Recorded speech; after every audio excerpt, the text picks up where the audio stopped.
To quickly report an issue with the student device, use the new My Classes option in Nimbus. Start by logging into myBackpack. In the search bar, type Nimbus to quickly locate the app.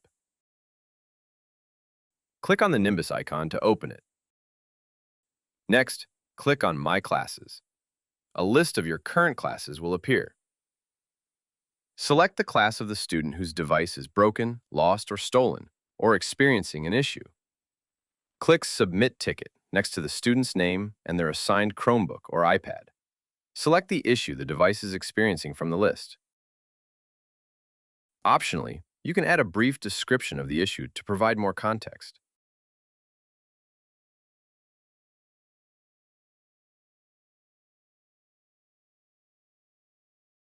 Then click Submit Ticket.